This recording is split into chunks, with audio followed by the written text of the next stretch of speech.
I never told my son-in-law what really sat behind the 14-foot door of Bay 7. When my daughter married a man who smiled like a game show host and worked like he'd never held a shovel, I decided he could dig for the truth himself. And on a Tuesday night, in the rain, he finally got his shot. He brought 2 men with him. He brought bolt cutters. And I sat in my truck 2 blocks away, sipping black coffee, watching the whole thing on a screen the size of a paperback, because I had been waiting for this moment for 4 months. If you're enjoying this story, go ahead and hit that like button and subscribe so you don't miss the next one. Tell me in the comments where you're watching from and what time it is right now. I love knowing which corner of the world is spending their evening with an old man like me. My name is Walter Grady. I'm 63 years old, and for almost 40 of those years I ran a fleet maintenance yard outside Columbus, Ohio, fixing the trucks that other men were too proud or too broke to fix themselves. People see me now, gray in the beard, grease permanently pressed into the creases of my knuckles, a limp in my left leg from a jack that slipped in 1994, and they assume I'm just a tired old mechanic counting down the days.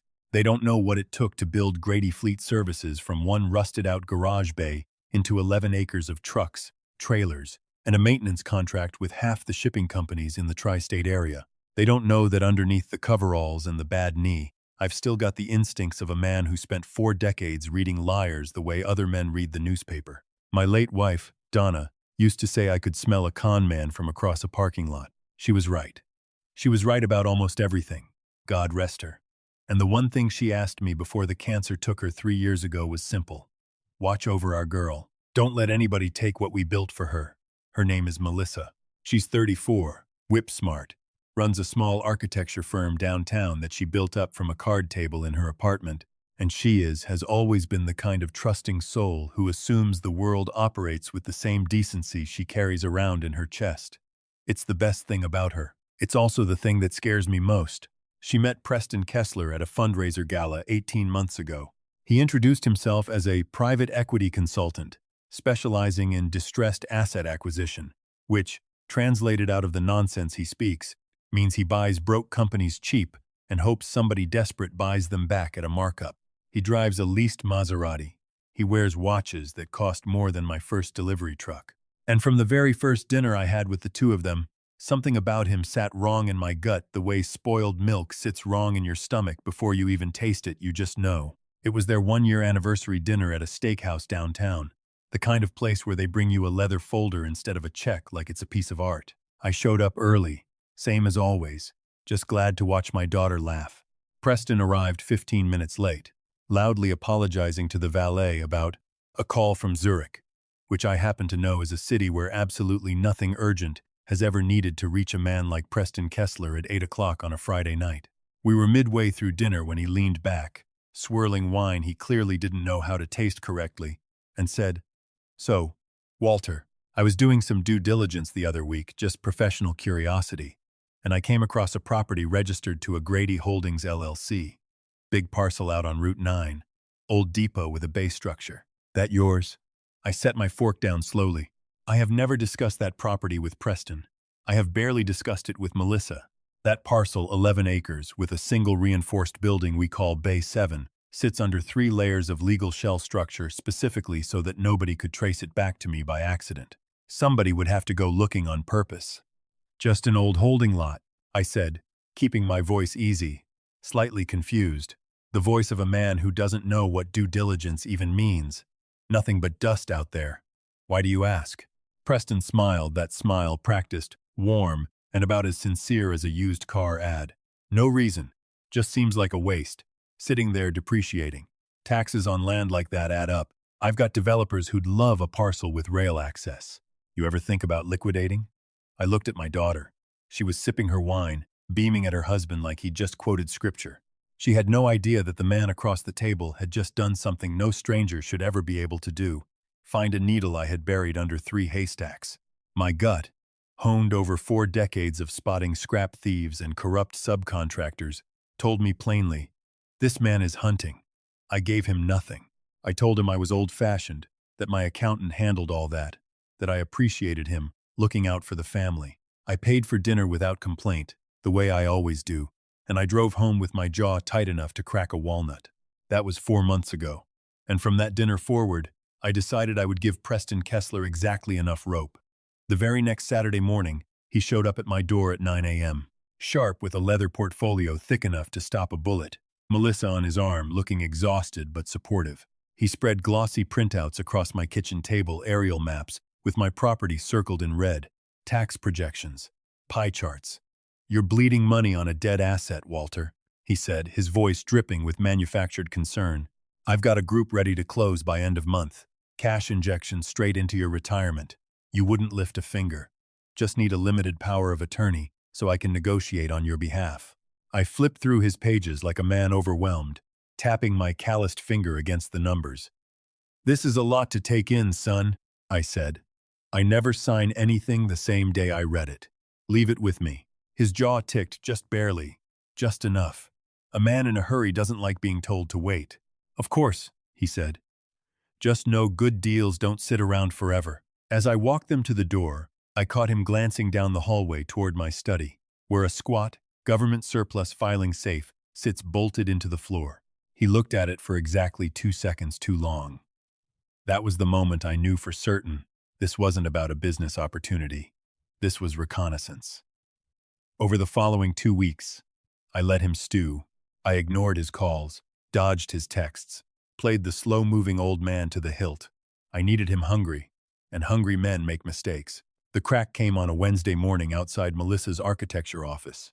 I'd stopped by with her favorite coffee order, and as I turned the corner I saw a tow truck backed against the curb, hydraulics whining as it hoisted the front end of her company van, the one with her firm's logo painted across the side, the one she'd financed herself 2 years ago before she even met Preston. Melissa stood on the sidewalk in tears, arms wrapped around herself. The driver, a heavy-set man with a clipboard, looked unmoved. 3 months delinquent on the lease, he said flatly. Payments bounced. Grace period's over.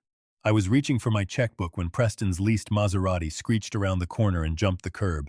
He sprinted out disheveled, tie loose, hair damp with sweat despite the cold, screaming about a banking error, about fraud flags on the wire transfer, dialing numbers with hands that shook so badly he nearly dropped the phone twice. I watched him. Not the performance, the physical truth underneath it. The tremor in his hands, the sweat at his collar on a 50-degree morning, the way his eyes darted like a man checking exits. Men who manage distressed acquisitions worth millions do not shake like that over a $500 lease payment. He got the van released after 10 frantic minutes on the phone. He hugged Melissa, kissed her forehead, told her it was just a glitch, with the algorithm flagging large transfers. She believed every word, but over her shoulder, for 1/2 second, his eyes met mine, and the mask dropped completely. I didn't see a private equity consultant. I saw a drowning man. That Friday, Melissa and Preston showed up at my house with overnight bags, claiming a burst pipe had flooded their townhouse. Millionaires check into hotels. Desperate men crawl back to family. I smiled, showed them to the guest room, and played gracious host, poured Preston 2 fingers of my good bourbon, and listened to him talk about phantom deals in Charlotte and Nashville, while underneath the table his knee never stopped bouncing. I didn't sleep that night. I lay fully dressed on top of my covers, door cracked, listening the way you learn to listen when you've spent decades running a yard full of expensive parts that other men wanted to steal. At 2:14 in the morning, I heard the third stair from the top groan under weight, the one that always groans, the one I never fixed on purpose. I crept down in the dark and found the study door cracked open, a thin beam of penlight sweeping across the floor. Preston was on his knees in front of my filing safe, working a tension wrench into the cheap cylinder lock with hands that trembled with adrenaline, not skill. He wasn't a professional. He was a desperate man who'd watched one too many videos online. I let him work another minute, absorbing the full weight of the betrayal, a man in my house, breaking into my private files, while my daughter slept 20 feet away, trusting him completely. Then I flipped the light switch. He gasped and spun, nearly falling backward. For 3 seconds his mind raced for a lie. Then it arrived, smooth as oil. "Walter, God, you scared me. Heartburn."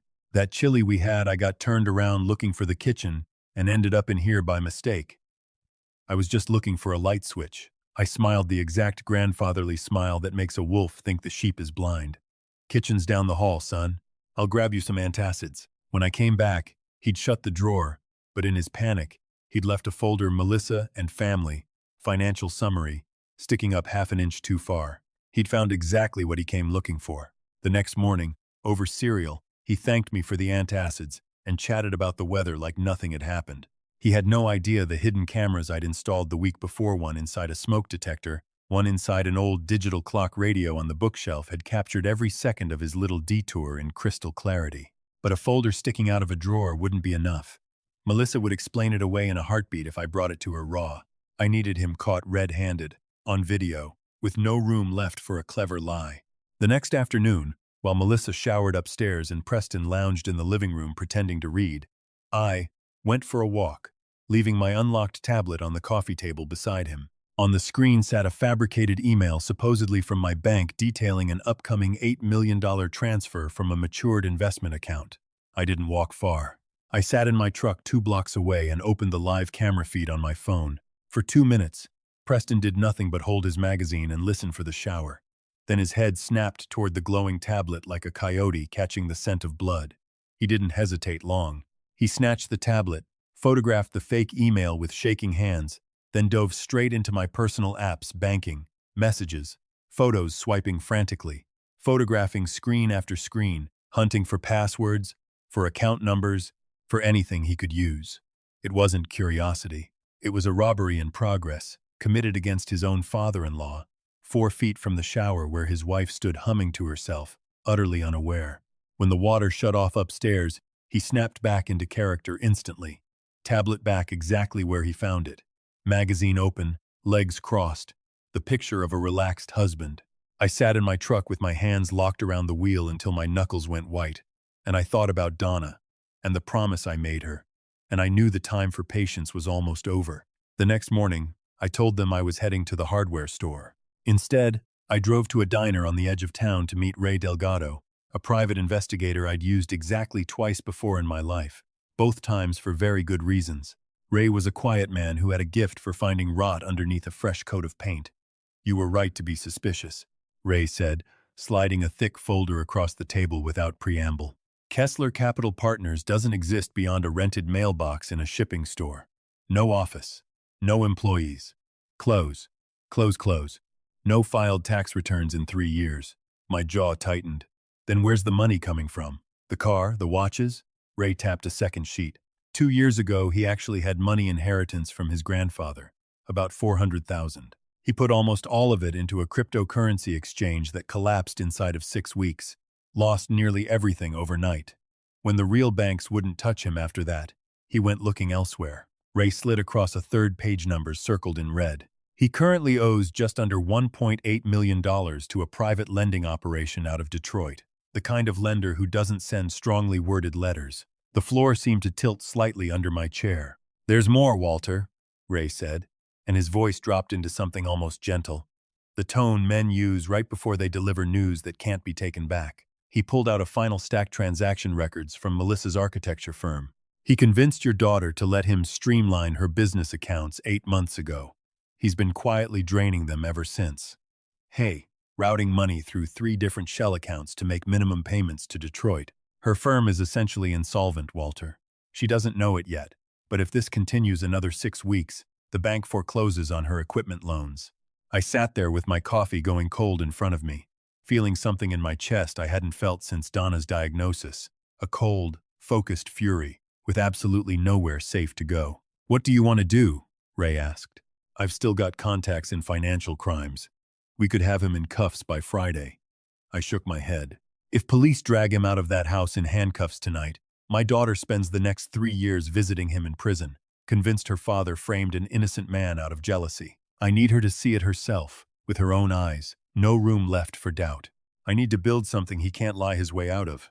That afternoon, I drove out to the yard and found my longtime shop foreman, Desmond Price, a wiry Army veteran who'd run my maintenance operation with total discretion for 19 years. I told him what I needed. He didn't ask why Desmond never does. We spent 2 hours in the back office manufacturing a document on the yard's old letterhead, a fabricated inventory manifest describing an off-the-books stockpile of catalytic converter cores and reclaimed precious metals, palladium and rhodium, valued at an eye-watering $12 million, currently sitting inside Bay 7 at the Route 9 depot. We stamped it confidential in red ink, aged the paper slightly, and made it look exactly like the kind of thing a desperate, drowning man would kill to find. Because here's what Preston didn't understand about Bay 7, and what he never bothered to investigate past the property tax filing. 5 years earlier, a regional armored logistics company had approached me about leasing that exact parcel. Isolated, dead-end road, no residential neighbors, existing rail spur out back. I leased them the whole structure. From the road, it looks precisely like what it always was. A rusted, forgotten truck depot with a chained gate and weeds up to your knees. Inside, it's an entirely different animal, reinforced concrete, motion-triggered lighting, silent alarms wired directly to regional dispatch, and armed contract security rotating shifts around the clock protecting a staging point for regional cash transport. There has never been a single ounce of platinum group metal inside that building in its life. I planted the fake manifest inside my study's filing drawer, left it just visible enough to reward a determined search, and waited. That Thursday night, Preston told Melissa he had a closing dinner with investors from Cleveland. I waited 2 hours after he left, then told Melissa to grab her coat. I needed to show her something of her mother's. It was the only sentence guaranteed to move her, and it worked exactly as I knew it would. We drove out past the edge of town in silence, the smooth suburban streets giving way to cracked pavement and dead streetlights. I parked in a dark side lot across from the depot, killed the headlights, and pulled up the live security feed on my tablet. 4 quadrants, infrared exteriors, and the pristine, brightly lit interior Preston had no idea existed. I told her everything. The fake firm, the crypto collapse, the Detroit debt, the months of quiet theft from her own company. I watched the blood drain out of her face as thoroughly and completely as if I'd opened a valve. "That's not possible," she whispered. "He wouldn't. He's on his way here right now," I said quietly, "to break into that building, believing there's $12 million in metal waiting inside." At 12:18, a dark cargo van rolled to a stop 50 yards down the access road. 3 men climbed out, 2 enormous men in tactical vests carrying rifles slung across their chests, and Preston, absurd in his tailored suit, gripping a pair of bolt cutters like a prop from a movie he didn't understand he was starring in. I patched the exterior parabolic mic into the truck speakers. Gravel crunched. Preston's voice came through, stripped completely of its salesman polish. "There's no cameras on this outer fence. The old man's an idiot. Once we're past the gate, I've got the keypad code for the bay door. It's all inside. I saw the manifest myself." One of the armed men grunted. "It better be there, Kessler. If this is empty, you're not walking back to that van." Preston actually laughed. "It's not empty, and once we load it, I'm done. I'm gone. Cabo, maybe Panama. And your wife?" the other man asked, almost bored. "She's not going to report you missing?" Preston didn't pause, not even half a second. "Block her number. She's got no idea what's going on. Let her figure it out with the bank." Beside me, Melissa made a sound I will hear for the rest of my life, a single broken exhale, like something inside her chest had physically snapped. I reached over and gripped her hand. She didn't pull away. We watched him cut the chain. We watched the gate swing open with a shriek of rusted hinges. We watched him punch in the stolen access code with trembling, greedy fingers, and we watched the bay door begin its slow, mechanical climb. The instant he crossed the threshold, the world outside that building turned to daylight. Floodlights detonated across the entire yard. A siren tore through the night loud enough to rattle the truck's windows. Preston froze, arms flung up to shield his eyes, and from every side of the compound, contract security poured out in tactical gear, rifles raised, forming a tight, professional perimeter around all 3 men before they'd taken a second step. "Drop your weapons. Get on the ground." Now, the 2 hired men dropped their rifles instantly and hit their knees, hands laced behind their heads, professionals who understood immediately they were outgunned. Preston didn't kneel. His legs simply gave out. He collapsed into the mud, sobbing, screaming that it was a misunderstanding, that he was just visiting his father-in-law's property, as red laser dots crawled across his chest, and 2 guards forced him face down and cuffed him. Beside me, Melissa watched in absolute silence, tears sliding freely down her face. Not for him. I understood immediately. For the 2 years she'd spent loving a person who never existed. She reached over and closed the tablet's cover herself. Local police arrived within minutes to take over from contract security, and Preston was charged that same night: attempted burglary, criminal trespass on secured commercial property, and, once federal investigators reviewed the tape and heard the conversation about $12 million. Conspiracy charges that would keep better lawyers than his up at night. 3 days later, sitting at my kitchen island with coffee going cold between us, Melissa's phone rang from an unknown number. The recorded voice announced a collect call from the county correctional facility. She looked at me. I nodded once. She accepted. Preston's voice came through instantly, high and frantic. "Melissa, thank God, listen. This is insane. It's a total misunderstanding. I need you to call Grantham, my attorney, and get bail moving. They're talking about federal stuff, but it's all a mistake. I need you to move $50,000 out of the business account today." I watched my daughter's face while she listened to this man, sitting in a cell, still trying to bleed her business dry to buy his own freedom, even now, even after everything.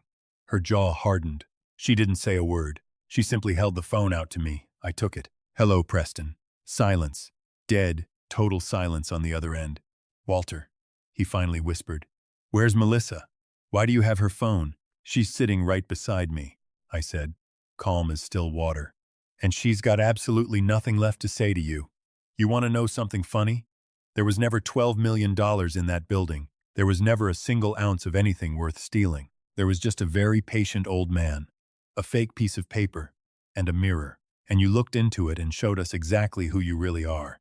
"You set me up," he breathed. "No, son," I said. "I just gave you enough rope. You did the rest yourself." I ended the call and blocked the number before he could get out another word. Preston sat in county lockup for 6 weeks awaiting trial, denied bail as a flight risk once investigators found a one-way ticket to Panama City booked for the following morning. The divorce moved through the courts with almost cruel efficiency, no contest, no drawn-out fight, because there was nothing left of the marriage worth fighting over. 3 weeks after that night, I sat Melissa down in my attorney's office. My old friend and counsel of 30 years, a sharp, patient woman named Carla Whitfield, laid a leather portfolio on her desk and slid it across to my daughter. Melissa opened it, confused, and found deed transfers, trust documents, and account statements she'd never seen before. I explained that 18 months before Donna passed, we'd quietly established an irrevocable trust in Melissa's name alone, completely separate from anything in my visible name, protected by 3 layers of legal structure Preston never had the clearance or the wit to trace. Every asset he'd hunted for, every dollar he'd imagined stealing, had never been reachable by him in the first place. He'd spent 2 years chasing a fortune that legally could never have touched his hands, wasting his last months of freedom digging for treasure buried somewhere he could never dig. Melissa cried not from grief this time, but something closer to relief cracking open after being held shut for years. She hugged me right there in that office, and I held on to my little girl the way I used to when she was 7 years old and scared of thunderstorms, except this time the storm had a name and a face and was sitting in a cell 40 miles away. Her firm reopened fully within a month once the drain on her accounts stopped. She hired back the 2 employees she'd had to let go, and within a season, her little architecture practice was busier than it had ever been busier, I think, because she was finally building something with both hands free of him. That Sunday evening, I sat alone on my porch with a glass of bourbon, watching the sun go down over the yard where I'd spent nearly 40 years of my life. The house was quiet in a way it hadn't been in months, not empty quiet, but settled quiet, the kind that comes after a storm finally passes through and leaves the air clean. I raised my glass toward the darkening sky. "Kept my promise, Donna," I said out loud, "to nobody, to everybody. Nobody takes what's ours. Greed makes smart men stupid. It convinces them they're the only one clever enough to be running a con, right up until the moment they realize they walked straight into somebody else's trap, wearing a $3,000 suit. Real wealth was never sitting in that warehouse, and it was never going to be found in a stolen password or a forged signature. It was built the same way everything worth having gets built slowly, honestly, with your hands, and defended fiercely by the people who love you enough to wait and watch, and strike only when they know they cannot lose. If this story reminded you that karma always finds its way home, hit that like button for me. Tell me, have you ever had to protect someone you love from a person who was never who they claimed to be? Share it with me in the comments below, and stick around, because I've got a lot more stories like this one still to tell you.